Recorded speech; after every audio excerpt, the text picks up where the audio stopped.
I'm eating.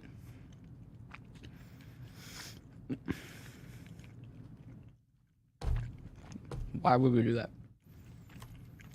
What do you mean?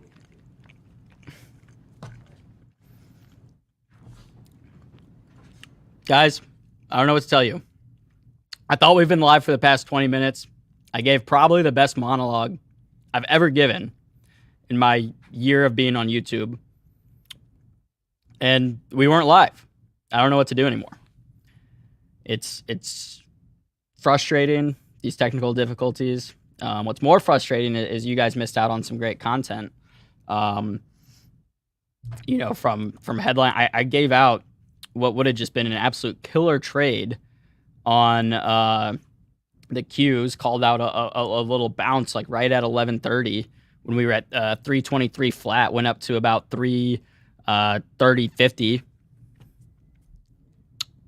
But we weren't live. I thought we were. I thought we were live this whole time. I don't know what you guys have been. Yeah, you missed the spill. I don't know what you guys have been up to in the chat. Hopefully you guys have been behaving yourselves. Here's this close shot again. Hopefully you guys have been behaving yourselves in the chat.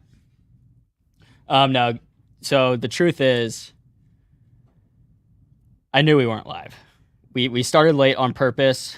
You guys haven't been great as a chat, as an audience. So we needed to give you guys a little punishment, and that was a 20-minute delay today. So how you guys can fix that? Oh, Welcome to. I don't know what's going on. You guys can make up for it. Smash the like today. Get the likes up, and then on Monday we'll start on time. That will be how we get back on track. So you guys, behave a little bit better. Smash the like a little bit more, and we'll be back on time. Late coming back from Shake Shack again. MD so far is the closest in the chat. All right, guys. As far as what we're actually be talking about today, rundown for the day. We will be talking, of course, about Bed Bath & Beyond. Ryan Cohen bailing out of Bed Bath & Beyond, taking his money and running, leaving some very unfortunate retail investors holding the bag in the stocks. We will obviously talk about Bed Bath & Beyond. See, Jonathan Loveless gets it 8 likes. Come on. Pranking AB should be a weekly event. We can do both. We can do the prank wars go both ways. We can do pranks with AB, and we can do AB getting pranked. I will say I'm very hard to get one buy on, though. I'm pretty stock market, finance, pulling out all economy today. All in one place. Getting weird with it on this. Smash the like and subscribe. I love it. Alrighty. And we will have my good friend Mr. Nick Brown joining us on the show. We'll talk about some headlines with Nick, like I mentioned.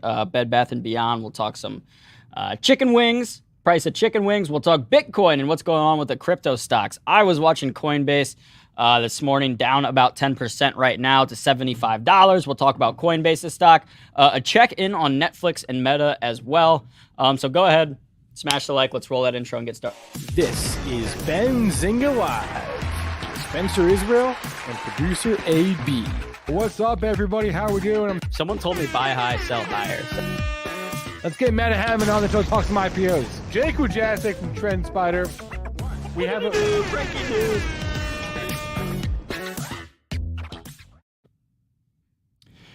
Alrighty, folks. Let's start with the biggest headline of the day so far. That has been Bed Bath & Beyond. I'm curious in the chat. Let me know in the chat. Maybe like throw a 1 or just say like me or something like that. If you've traded Bed Bath & Beyond over the past 2 months or so. Let me go ahead and get my screen shared on Benzinga Pro. Pro.benzinga.com for your free 2-week trial, as always. Actually, before we get to Bed Bath & Beyond, let's just do a quick rundown of the markets. Qs down almost 2% right now. Here, we'll look at a 10-minute time frame to give us some idea of the intraday movement.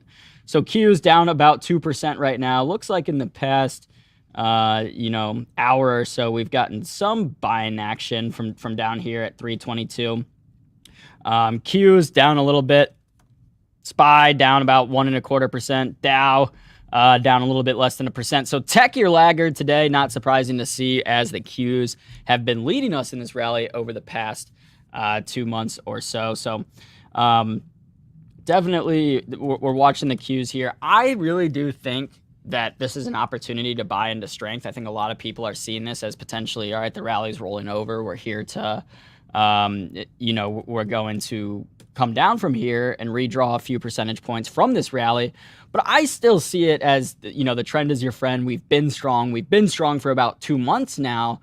So seeing a little pullback, I've been saying, is expected. But I would still rather be buying in strength than trying to go short right now. Like Steve Kalajian said yesterday, you never want to go short a dull market. And while you could argue that, the market hasn't been dull over the past couple months, we're still down well off our highs. So I'd rather not be shorting while we're still down off our highs, especially in an uptrend. And I'm not ready to say, okay, that the price action we've got in the past week or so is enough for me to say, now we're not in an uptrend. All right, Cindy, Lord, everyone that has been trading Bed Bath & Beyond, let me know how you traded it. Were you playing calls? Were you buying stock? But yeah, let's get over to Bed Bath & Beyond. Down 37% now. I mean, this is tough. I don't know off the top of my head what Ryan Cohen's stake in Bed Bath & Beyond was. I'll get it up real quick because we've covered this in a couple different Benzinga articles. Actually, this is a good trivia question. They're asking on Varney & Co. right now on Fox Business. What is the highest grossing animated film of all time? Lion King, Frozen, Toy Story 3, or Incredibles 2? I'm going to go Toy Story 3.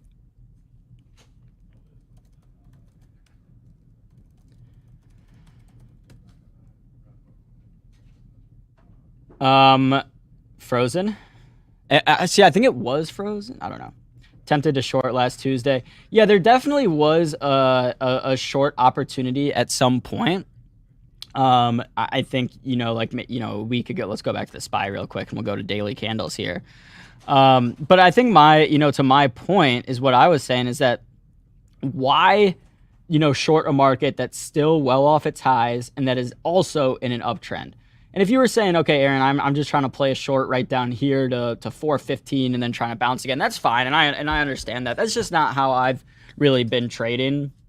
I think I'd rather be on the bullish side with the momentum here.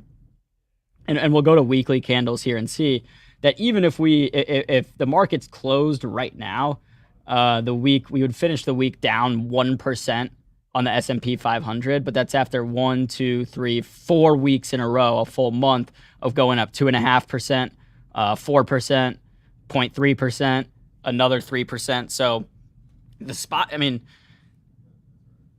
let me know in the chat right now. Are you guys long or short? Maybe not even long or short. Are you bullish or bearish the S&P 500 from these current price actions? Yeah, seasonally weak. Wait, Avatar is not anime. Well, actually, I don't really know. It's like CGI. They're saying like cartoons, though.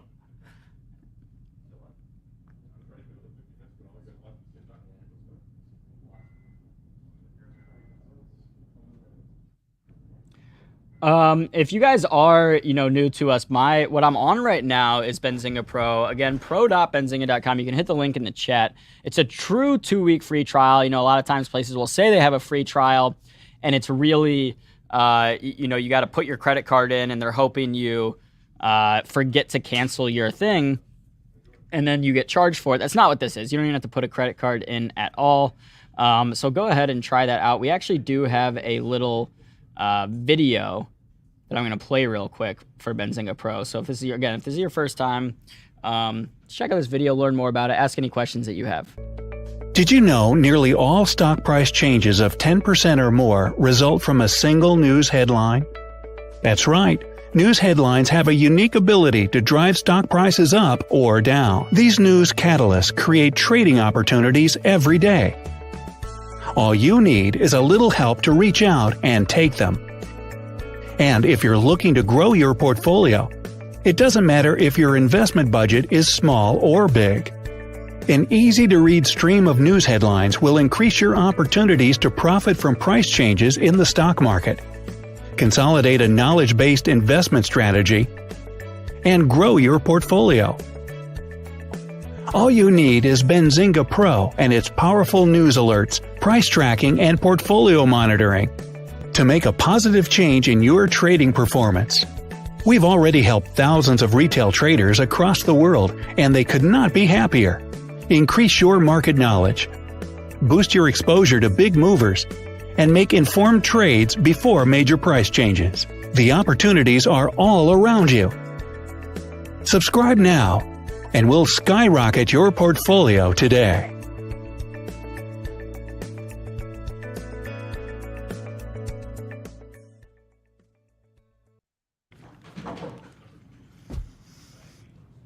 All right.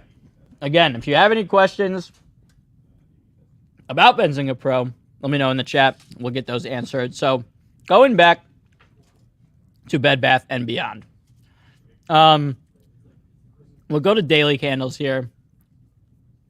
Actually, you know what we'll do? We'll pull up our article first, do a little read through of it together. You have two big headlines with Bed Bath & Beyond. I want the Ryan Cohen one first. We'll talk about the second one too. So, all right. Interest in Bed Bath & Beyond stock has been steadily increasing since August. Many investors started following activist investor Ryan Cohen into the name after he disclosed a stake in March. Cohen cashed out on his position Thursday, sending shares down. Here's a look on how much he could have made in his trades. So we'll go back. So disclosed a stake in March. Let's go back to Benzinga Pro real quick. Bear with me. We're going to do a lot of switching here. All right. So looking at, we'll go back to daily candles. Going back to March right here. Here's where Ryan Cohen announces his stake. Or the filing is disclosed. Trading from 17 to 29. You know, that's up 34%. And that's when at the time, Spencer, you know, he was still here. We were talking about it. We were saying there's nothing really stopping Ryan Cohen from, you know, selling after it goes up 34%, right? He didn't do anything to actually pump the stock. In fact, he did what he was supposed to do, disclosed it. And it's just the fact that his influence, how he's seen among other investors, caused the stock to jump that much. There's nothing he can do about that. I mean, that's like within, you know, he was doing what he was supposed to do. But we were also saying, Spencer and I, that if you do that, you can only do that one time, right? And then, sure, you make, you know, I think we did the math at the time, you make $50 million, and you can do that one time, and then people basically hate you forever. Right. If you buy a stock, people buy it because you buy it, and you immediately sell it. And he didn't do that. I mean, to his credit, he held it. And all this time, all from March until here, you know, people are talking about Bed Bath & Beyond and the short squeeze and Ryan Cohen and taking on the big guy, and it's the storyline. And, you know, I mean, I still remember here in June. I mean, I say I still remember. This was only like 2 months ago. But going back a couple months ago in June and stuff, I mean, people thought it was a surefire thing. This thing was going bankrupt and going to zero. I mean, people were talking about shorting it in earnings when it was already at $5. Everything looked terrible. I mean, there was headlines about the company having to like turn off air conditioning to cut costs. All these terrible things about Bed Bath & Beyond. And that's really when it started to get interesting as an investment. When it was down here at $5, and I'll zoom in and we're on the daily chart here. Why was it interesting down here? Because it didn't budge. It stopped going lower. It just was like, yeah, we're a $5 stock. That's kind of our value right now. And then people, you know, here you can see down here, here's the volume, really started to skyrocket up until, you know, the 16th earlier this week, almost 400 million shares traded. You compare that to, 61 million in July. So, Ryan Cohen essentially used this volume, which a lot of it is retailers, as his exit liquidity. Remember, he got in at this at $17, and he had to watch this thing go from, $30 down to $5 over the span of 6 months, and just watch his money bleed and bleed and bleed. And it's not a small amount, right? Millions and millions of dollars, a 10% stake in the company. So he was just watching this thing bleed, and then all of a sudden in 2 weeks, you get a little squeeze and it gets up to, $23. You bought it at 17. That's good for a nice little, 20% increase or something. Like, that's a good trade in 6 months. So Ryan Cohen catching a lot of hate, for this decision to sell, kind of like I said, seen as using retail investors as his exit liquidity. But yeah. And people now on CNBC, they were actually talking about should he be probed for this? Former SEC chairman Jay Clayton went on CNBC to talk about that. Actually, I might play a quick clip from this, because he did have, I think he makes some interesting points on this. We'll just play a quick clip from this. I don't even know, what are the rules? Rohan, do we know? Am I allowed to do that? I think we'll be fine.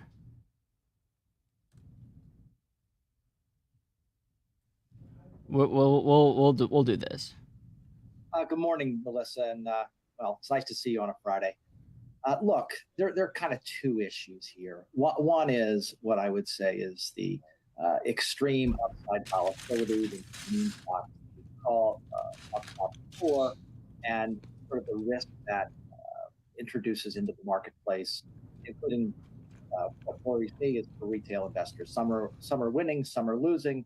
But by and large, it's difficult for retail investors to beat the professionals in times like this. And then the second issue, the one that you raised and the one that Jim was talking about yesterday, is when you have an activist investor and the activist investor is going to exit the stock. Have they done so at a time when they do not have material non-public information? So we sort of have the trading volatility on the one side, and then we have this question about whether there's fairness in the exiting of this stock position. And look, Jim is right. We have very good rules. There's room for improvement around these situations. We've talked about it before, aggregate short sale disclosure and the like, but people need to know that the rules we have are being followed. Now, whether this rises to the level of a subpoena like Jim talked about or not, that is for the good women and men of the SEC to decide. But people need to know that they're watching, and that the question of whether somebody exited a large position in a stock, with material non-public information or not, is a question they're asking. Do you think that there's more importance for the SEC to follow up on this particular case because it's so high profile, because Ryan Cohen is basically a meme stock lord, so to speak, and because of the involvement of the retail investor? There are legions of retail investors who got into Bed Bath & Beyond solely because the chairman of GameStop got into. Look, I think any time you have situations like this in a regulated industry, you're going to have the people who are the cops on the beat, as we say, look into this. Now, I'm sure that they'll look into it. How they look into it, that's going to be up to them. But I'm sure they will look at this, both around the trading and around whether there was market activity with material non-public information, or whether, look, activists are very good at this. They understand the rules. Activists are an extremely important part of our marketplace. They do drive value. All right, so basically, like Jay Clayton says there, SEC will look into this. I don't know. I mean, bottom line, like Andy O is saying in the chat, and this is kind of what we brought up the first time when we brought up the point that Ryan Cohen technically could have sold right after the stock jumped when he bought it back in March. You can only do that one time. You can only do this one time. You can only, get people rallied around a stock, buy it, and then dump it on them. I would assume one time. I don't know. Maybe he can do it again with another stock in a couple years. Who knows? But I think like Jay Clayton, again, the former SEC chair, was saying there, is that it's not, you have to understand from the aspect you have what's wrong legally and what's wrong, what you could consider wrong morally or ethically. And just because it's ethically or morally wrong doesn't mean he broke any necessarily trading laws. Maybe he did. Maybe he did have some, insider trading. Yeah, unless you're Elon, you can do it a few times. Then you can do it with Dogecoin. You can do it with Tesla. Yeah, once is all you need. I mean, he probably made, going back to let's pull up the Benzinga article that we had on it. And you don't know exact numbers because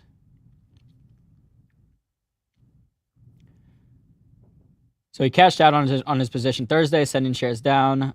Disclosed a 9.8% stake back in March. Shares rose 90% to $30 on news of the stake by Cohen. That was back in March. Blah, blah, blah. So here are all the trades that we actually know. Cohen made a profit of $61 million from his stake in Bed Bath & Beyond. Again, remember, this is back to March. This is in 5 months. I guess there's 7 to 8 months' time. We'll talk about Jake Freeman as well. I think my guest, my man Nick Brown, knows about this story a little bit. Jake Freeman, we'll talk about him with that as well as some other things. Or basically the rundown, Jake Freeman, we actually had an exclusive on this yesterday. 20-year-old college student made $100 million buying Bed Bath & Beyond at $5. Now, he said he didn't realize or know it was a meme stock. That kind of is a red flag. I mean, like, if you're going to invest that much money, if you're going to buy 5 million shares of this company at $5 and you're not going to do the DD to understand the stock's footing on Wall Street Bets and on FinTwit, either he, it was, misleading about his knowledge of the stock, or he didn't really do that much thorough research. Either way, interesting. Either way, he's 20 and has made more money than I'll probably ever make in my life.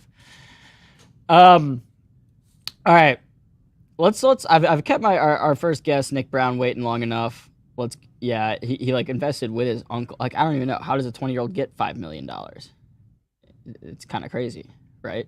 Or 20, I think it was 25 million. I mean, I think they might have used some leverage. I don't really know. That's all I'm saying. Like, I don't buy. How do you invest that much money into a stock and you don't like it? It would take one Google search of Bed Bath & Beyond stock to see headlines or to read Reddit posts and realize that this is a meme stock, one that is. But see, the weird thing is I don't really know what his incentive to lie about that is, to say, oh, I didn't know it is a meme stock. He could have easily said, if someone asked him about that directly, been like, hey, that's not why I bought it. I bought it looking at the valuations, looking at the company's assets, looking at the company's debt, realized it was a deep value play similar to GameStop. He didn't. Yeah. I mean, either way, whether you have the family money or not, it's an impressive trade, and it takes testicular fortitude, we'll say, to do that. All right, like I said, kept our first guest waiting long enough. Without further ado, let's bring on my man, News by Nick, downtown Nick Brown, on Benzinga Live.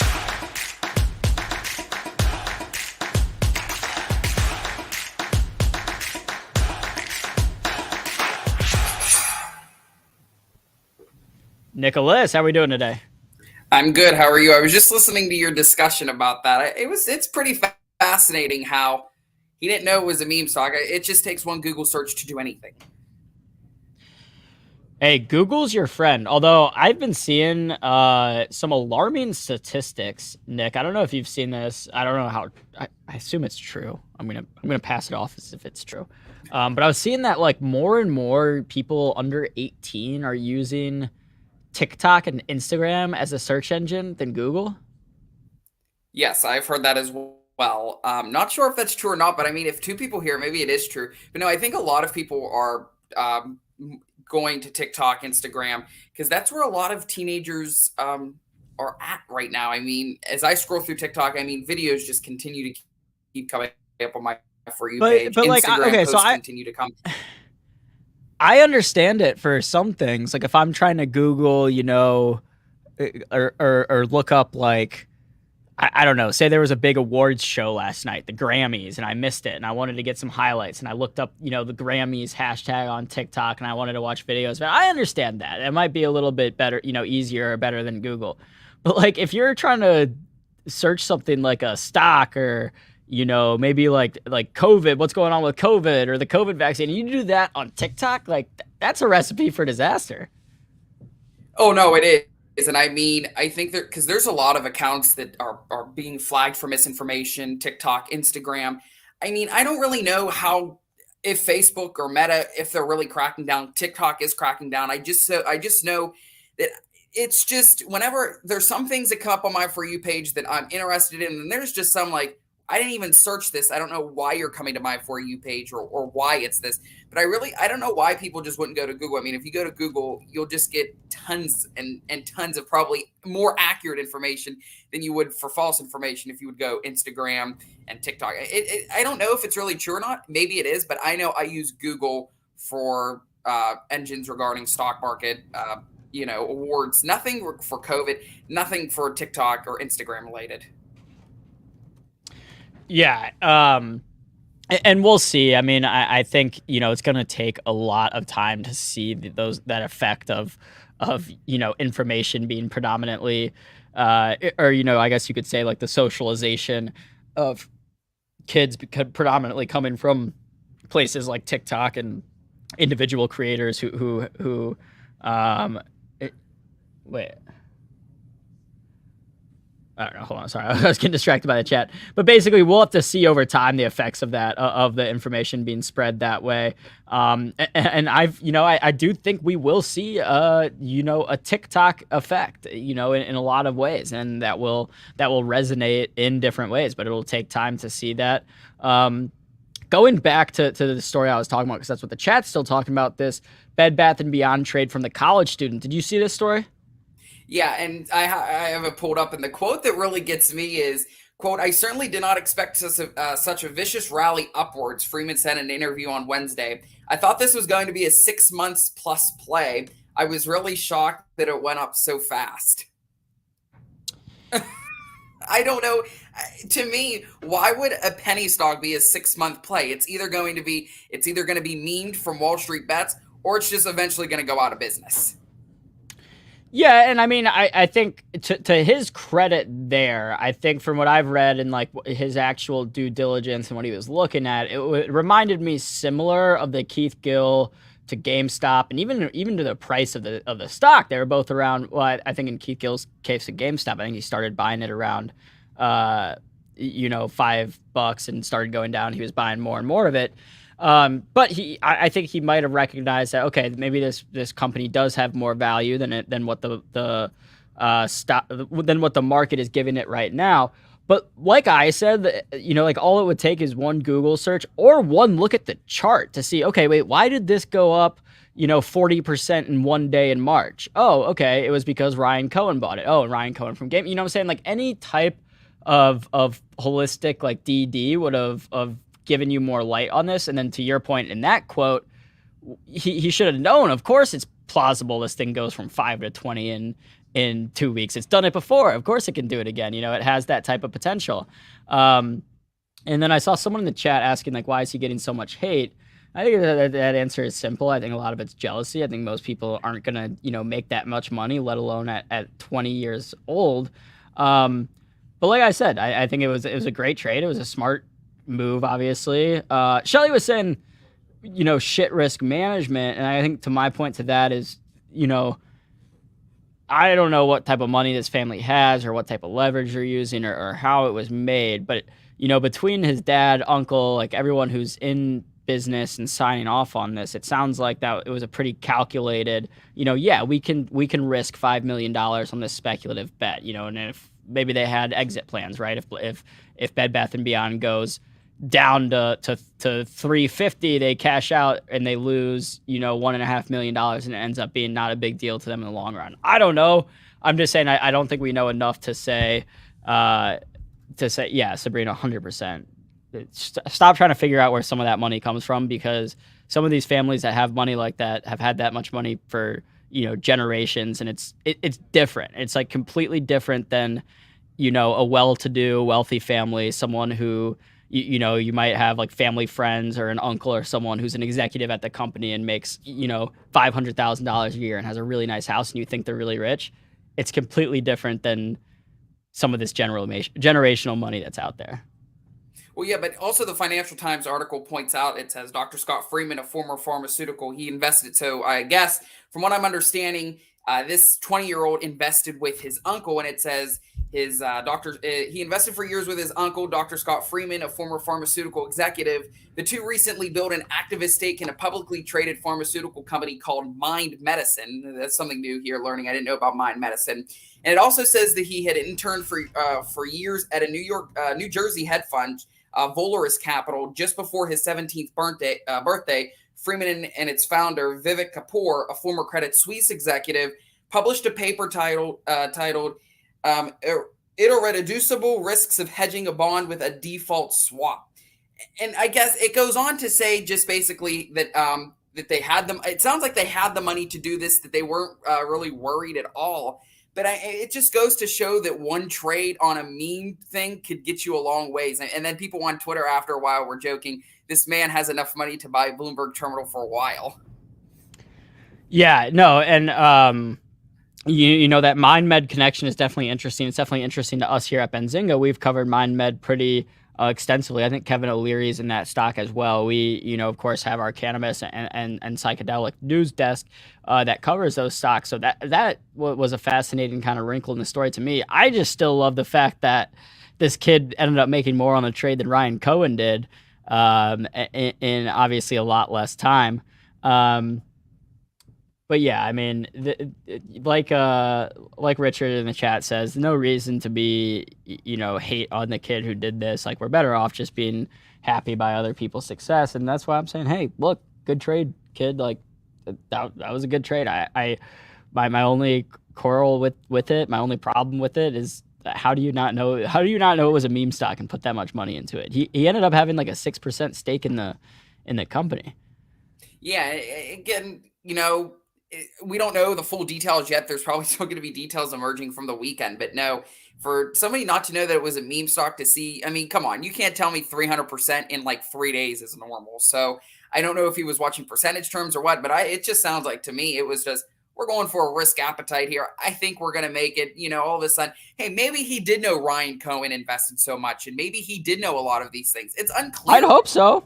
Yeah, I hope so too, but it's very unclear here. And then people were criticizing, a lot of people on Twitter, for whenever we first saw that he filed to sell. I mean, and because I posted that he was filing to sell so many shares, and here come the comments and the feedback saying, oh no, he's not going to sell. Show me where he's going to sell. I mean, he's just not going to file for how many, I think it was 9.5 million, for however many shares. He's just not going to file and say, oh, we're going to potentially do it in 90 days. If not, we'll file another one. That gives some kind of a hint that he's going to sell within the next few days. And as David Faber reported on CNBC yesterday, and as I reported on here yesterday, that many sources did say that Ryan Cohen already sold, and it was very unconfirmed. But yesterday we got that news after the bell to confirm that he did sell all of his stake. So he now owns 0% in Bed Bath & Beyond. Yeah, no, I mean, just crazy story there from start to finish, the Ryan Cohen saga. I have a feeling the next time Ryan Cohen makes a business move or an activist investment, it'll probably garner a lot of attention, but maybe not as much, retail investors following him in. Yeah, I mean, so like that was kind of my point, is what I don't understand. Like, I don't understand what this kid's incentive would be to lead on like he knew less about the stock than he really does. Because either one of these things has to be true. Either A, he really didn't know, Bed Bath & Beyond was a meme stock, which I'm saying all it would take was a tiny bit of research and a look at the chart. Or B, he did know, and now he's saying he didn't, which again, I don't really understand the incentive there for B. Either way, I'm still giving him credit. Great trade. made a bunch of money, jealous, wish it was me. Hopefully someday I'll be able to make a trade like that. Yeah, I mean, who really knows? I mean, maybe he's just saying that to, not get a lot of negative feedback. I mean, he is still getting negative feedback, but no, it was very interesting when that story came out on Tuesday, Wednesday evening to hear that, because I wasn't expecting an article like that in a college student, 20 years old. And so now he's set for life, basically. Oh, okay. So the meme mob not mad at him for selling? That kind of makes sense, I guess, because then if you were saying, "Oh, I knew this was the story, but I didn't care about that story. I just cared about buying it and selling it," that makes sense.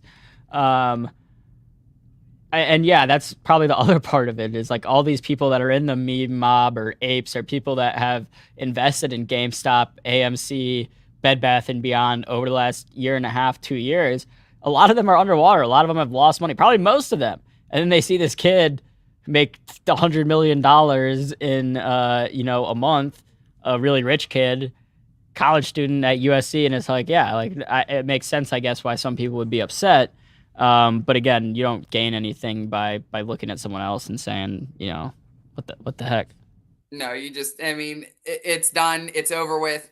Probably in a few days, we're going to be turning to something else, another meme stock coming up. But it was interesting because Yahoo said in an article too, that I have pulled up here that this quote, "The significant appreciation of BBBY share price combined with the fact that I'm leaving for school tomorrow played critical roles in closing the position," Freeman wrote in a post on Reddit. I mean, you're already on Reddit. You just got to go to Wall Street Bets. It's just still not making sense. Oh, 100%. I think that the kid or his family had definitely probably talked to Cohen, because Cohen owned like a 10% stake in the company. The Freeman family or whatever ended up owning like a 7%. I'd find it hard to believe that like these two activist investors, like they were doing similar things like Cohen, writing letters to the board and whatnot, that both own a plus 5% stake in the company, would have never met and talked to each other.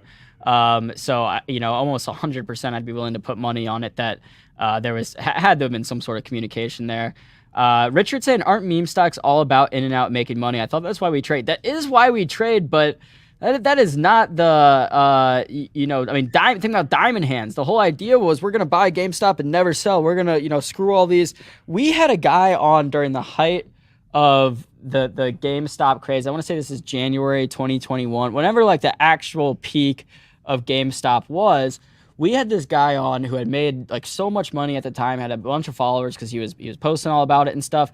And he was talking about how much money he had already made. And he was like a young kid, like my age, that had made a lot of money. And he was saying, "I'm not selling, even if it gets to, 500, even if it gets to 1,000. And we were basically on stream being like, think about this. Like, you're saying that even if you make another $1 million and your family can be well off for the rest of it, you're not going to sell. And he's like, "No, it's not. That's not why I'm doing this." And like, that's, I think, the mentality that a lot of people bought into, and it's ended up burning a lot of people over the past, year and a half. Yeah, and so it was interesting because we saw yesterday after hours that stock just plummeted. I think it's down still 40% today. That other meme stocks were being dragged with it, GameStop, AMC. So we're really going to have to watch how this plays out. But I still don't understand. I mean, for me, the fundamentals is you should probably understand what the company does. You should probably understand the fundamentals of it, like, what the company does, how they're going to preserve money, like hiring rules. Like, they should know that about the company. You shouldn't just throw the money in because it's a meme stock. I think I'll make some money. You should really understand what the company is because, look, Bed Bath & Beyond, we had those reports that they were cutting employees, cutting the air conditioning in the stores. But it doesn't, to me, like, I understand what GameStop does. I understand what AMC does. I understand what Bed Bath & Beyond is. But some of these other meme names that come up on Wall Street Bets that are being pumped, it just doesn't make sense to me. And because I don't understand what the company does, so I'm not going to invest in a company. For the most part, that doesn't matter what the company does. They're looking for a company that has a small float and high short interest. I do see Jesse in the chat saying enough meme stock talk. I don't want people to think that I will just fold over to whatever requests are in the chat. But let's move on from the meme stocks, not because Jesse told us to, but because I want to. We were talking about Deere offline, Nick, or off stream. Why is John Deere in the headlines? So they reported earnings this morning too. They reported earnings. They missed on the top and bottom line, I believe. Let me pull that up real quickly. But no, they were on the conference call this morning giving some pretty awful guidance, I would say. They were saying inflation's still going to persist. At one point, I think some tractors are sold out through next year. So they reported earnings this morning, a little cautious on how they reported. I know they missed on EPS. I don't have the earnings up just yet. But they reported earnings. Again, guidance this morning wasn't really good because they were like saying that inflation's going to continue to roar. Tractors are sold out. They continue to think prices are going to go higher. But no, John Deere, I get where they're coming from. So we're going to have to really be cautious on this. I know they're trading lower. Yeah, Benzinga, after company reported worse than expected Q3 EPS. I know they missed. I think they reported like 614 and they were looking for like 640 something. So they reported 616, missed by 53 cents. Revenue of 14.1 billion, actually beat by 1.26 according to Benzinga Pro. So it is interesting, like you said, because usually the numbers matter, but it's more about what the company guides looking forward. And even though John Deere gave some cautious guidance, you're saying that the stock's only down about 0.5%. Yeah, which was something interesting because we were looking, it was down like 0.5, but it's been very volatile this morning. I think as they continue to look, because John Deere, I don't think is going to go out of business just because they missed on EPS. I don't really think that's a big thing in the guidance they gave. Oh, tractors are sold out through next year. Materials and freight costs continue to go up. I really don't think that's a big issue because I think once the pandemic and once this Ukraine war stops eventually, I really think a lot of these companies are eventually going to get back into beating EPS, beating revenue, and getting better guidance. I mean, inflation's roaring. We've heard that from a lot of companies. So I'm not surprised that they said freight and rate costs are going up, that costs are going up and they're sold out through next year on tractors. I mean, I was expecting some kind of commentary around that just because of where we're at in the economy and where we're seeing a lot of other companies saying with inflation and how they're dealing with it.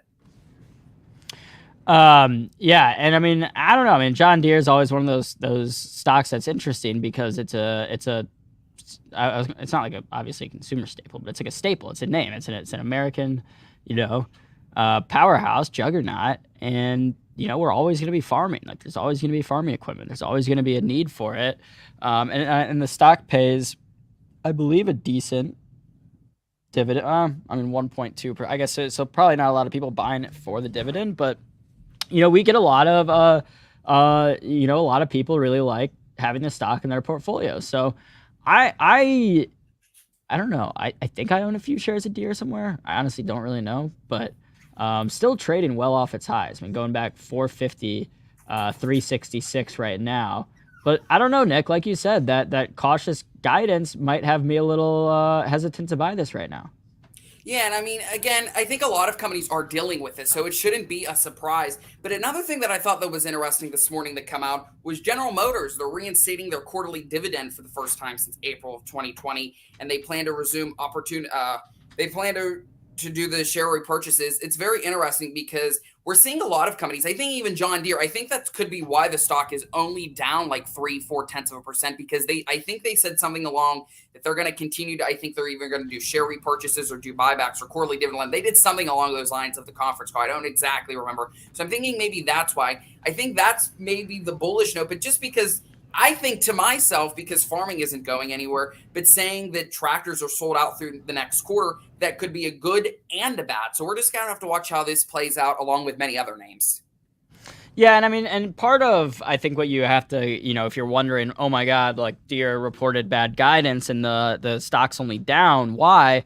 I think part of that explanation can be that some of that negative guidance that Deere gave was already getting priced in here, right? When the stock went from $450 down to, below $300, it's like Deere's coming out today and saying, oh, inflation's going to keep hurting our bottom line. And it's like the market's saying like, we knew that. That's why the stock's trading down. So it's a lot of that. I think people have to consider sometimes these, so-called catalysts like the earnings end up just confirming what we already knew about the stock. I think back to like Coinbase, like reported a terrible quarter and the stock traded lower, but then ended up coming back. And it's like, yeah, who thought that that quarter would have been good for Coinbase. No one in their right mind would have thought that, right? Bitcoin was down 30 trillion. Yeah. Anyone can look at the, blockchain, Ether, whatever it's called, and see that trading volume was down, right? It didn't take a genius to see that. So just remember that a lot of times the market is pricing these things in months before they actually happen. And the catalysts come when there are surprises that go against what's being priced in. Yeah, and I think FactSet, they do a good job. And I don't know, I haven't really checked out their Twitter feed here in the last few weeks, but they do a lot of good articles saying how much inflation was announced on a conference call. Was this below or above the average, or earnings beat, or EPS beat, or quarterly dividend? So they do a lot of articles. And as we get towards the end of earnings season, Q2, Q3 here, as we get towards the end of this earnings season, and as we look into October, November, December, those areas, we should be getting a few articles within this or next, or in the few weeks, I presume, that's really going to show how Q2 really was, or how the second quarter of the economy really was with stocks, because those companies, whenever they did the earnings call, they should be giving, I think, facts that they do a good job of keeping track, and they'll say this was below or above the normal average of inflation was announced, or different things. So we're gonna have to really watch that, because FactSet puts out a detailed report of that, and I'm eager to hear if inflation, how many times inflation was cited on the call for the companies. Was it above or below the expectations? How was it compared to previous quarters? So I'm looking forward to that.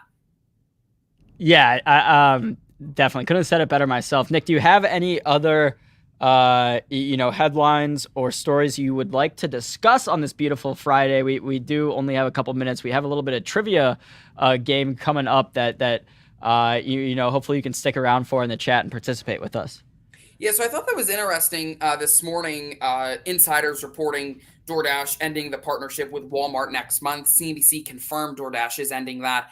I'm surprised, but I'm not surprised, because Walmart is, I live by a Walmart. I live by a few.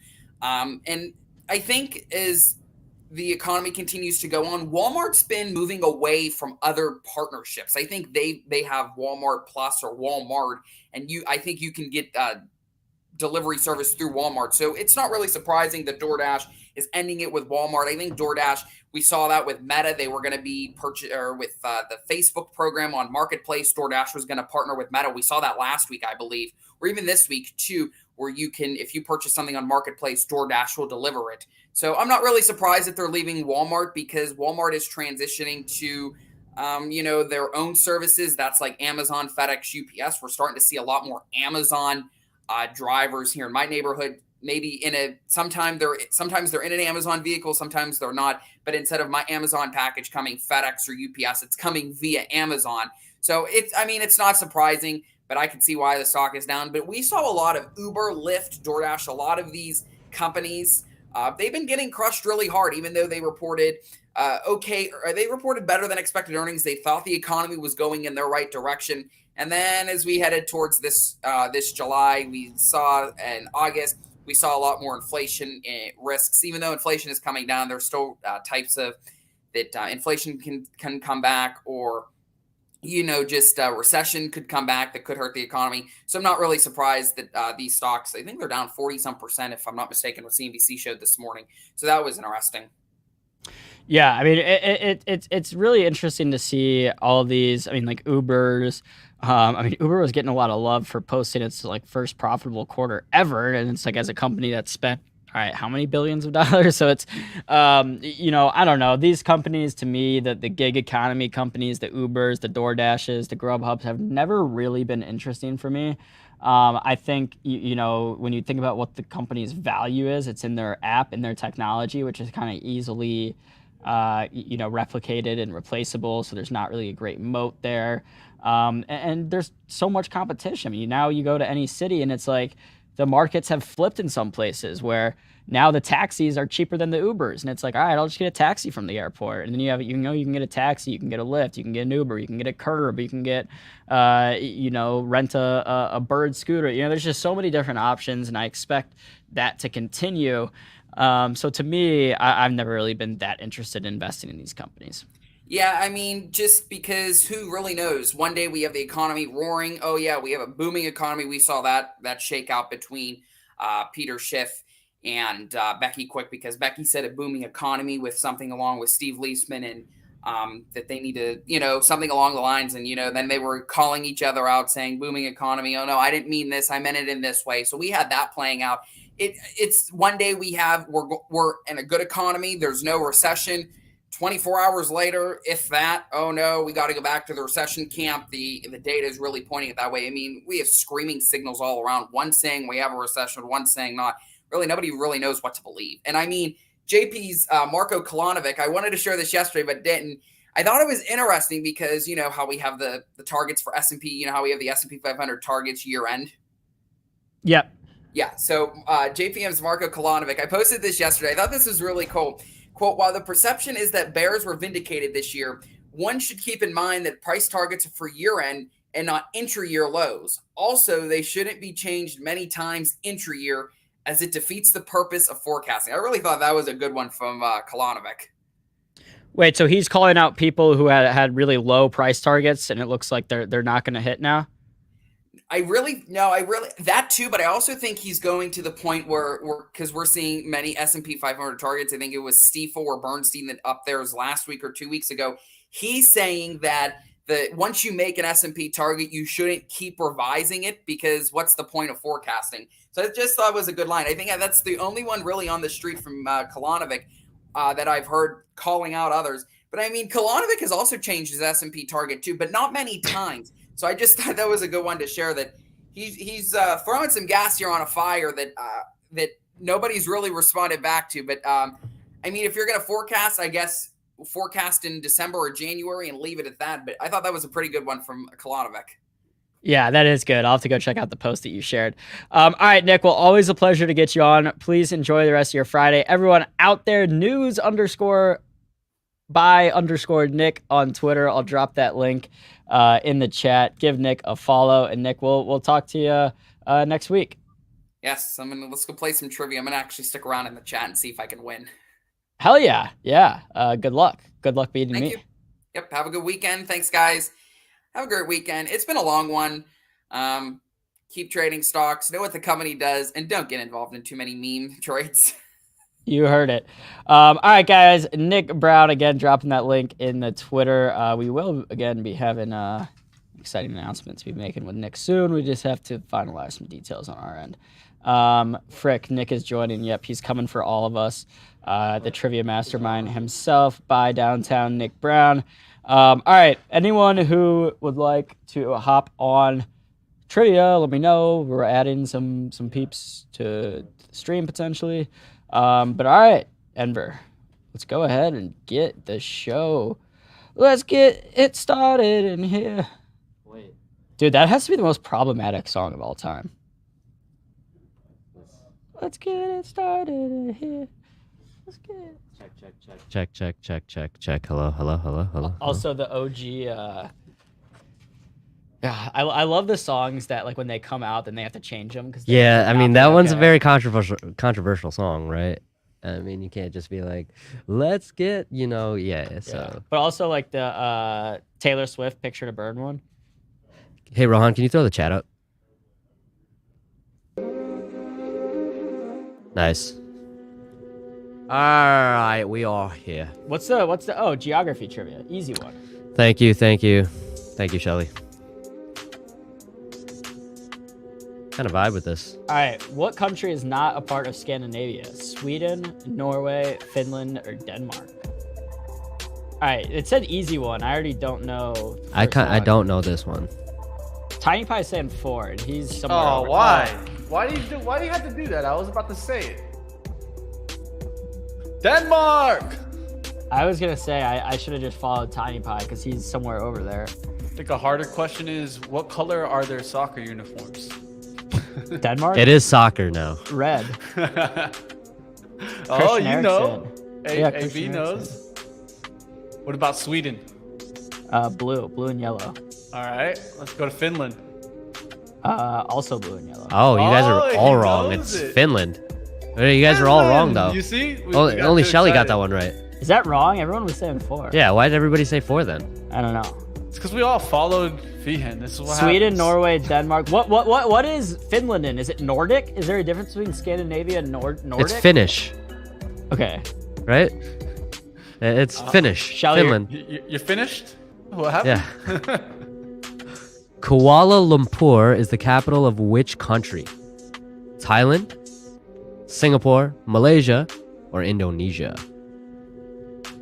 Definitely not Thailand. I'm going 3 here because the other 3. It's my favorite joke. I feel like Malaysia's, no offense to any Malaysians out there, but I feel like it's the least significant out of these 4 places. And I have never heard of this place, so I'm going with Malaysia. I'd say, Yeah, okay. never heard of it. Chat is split, I'll go 3 or with 4. We'll go 3. I'll go 3 for the sake of it.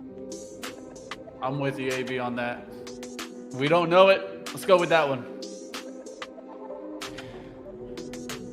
Oh, looks like we got that one right. Most people that guessed Malaysia got that one right. We've got the next question coming in 15 seconds. Shelly got that one wrong, so we can catch up, guys. We can catch up. Yeah. All right. What we got coming on next? Oh, it's been a long day. Long day? Which African nation has the most pyramids? Sudan, Libya, Egypt, or Algeria?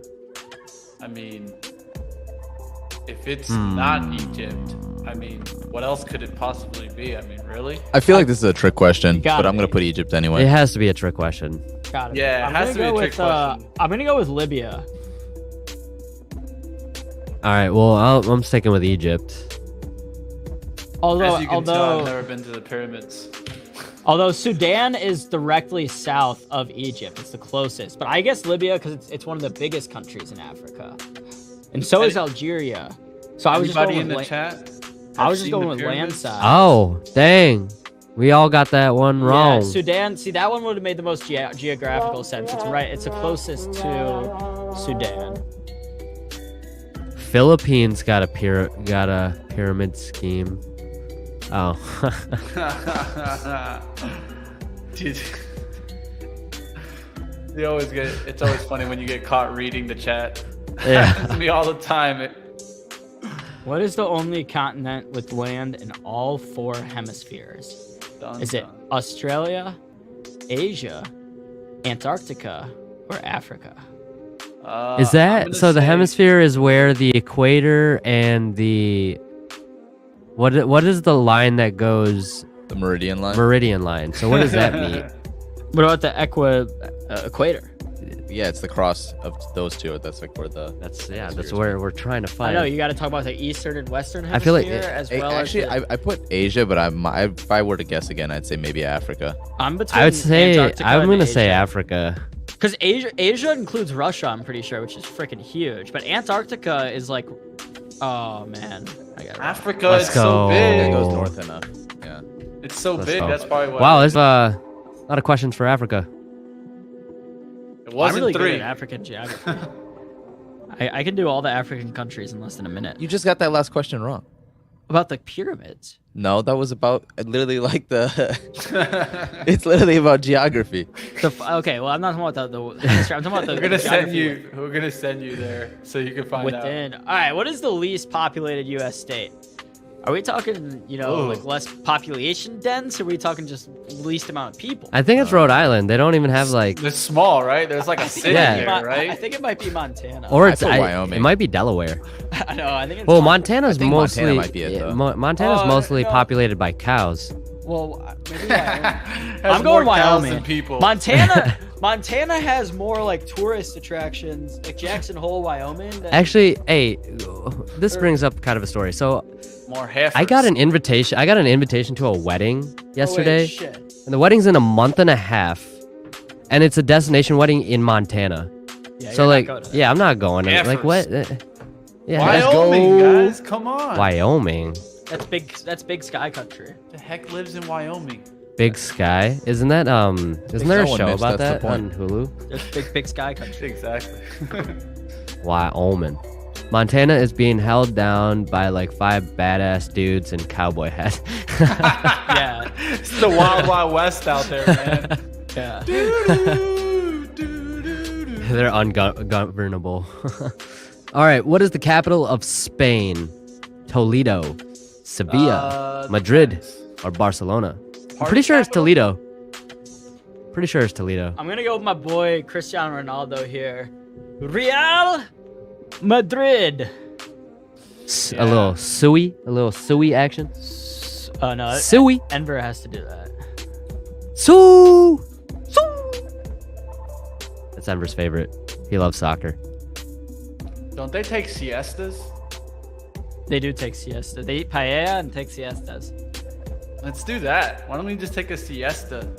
Quiero comer paella en Madrid con mis amigos Mitch y Aaron. Well, Vamos. Mitch, I saw you got that one wrong. How'd that happen? Do you think I go to Spain? You look like it. I don't know Castellano. I only know Spanish. Nick Catalan. Yep, that's even. Oh, don't even get it started. Nick Castellanos.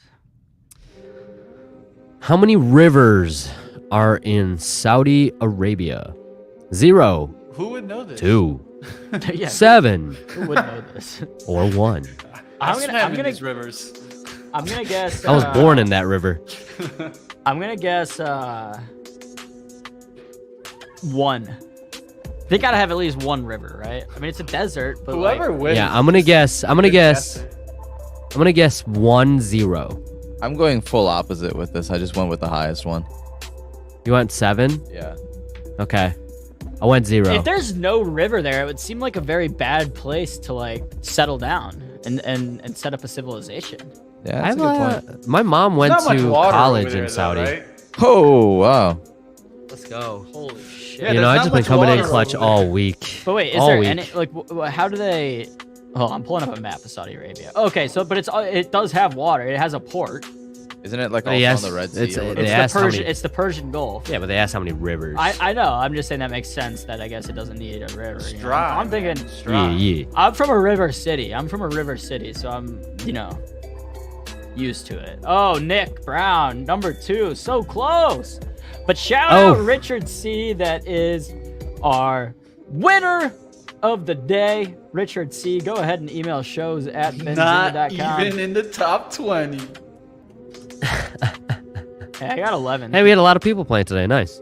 Not bad, yeah. Always take that. tune in any Friday for your chance to win.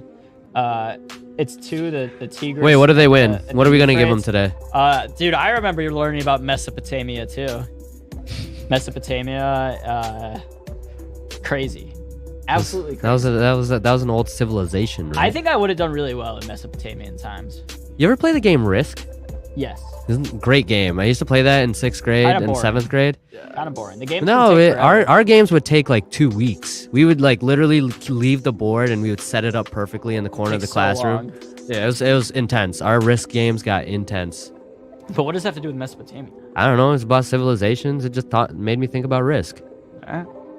Is that What's fair? the I email? feel What like do I that's get? fair. Shows. Shows@benzinga.com. You'll get to pick something from our swag store, either Go to like swag.benzinga.com. a t-shirt or a hat, something with like a $20, $25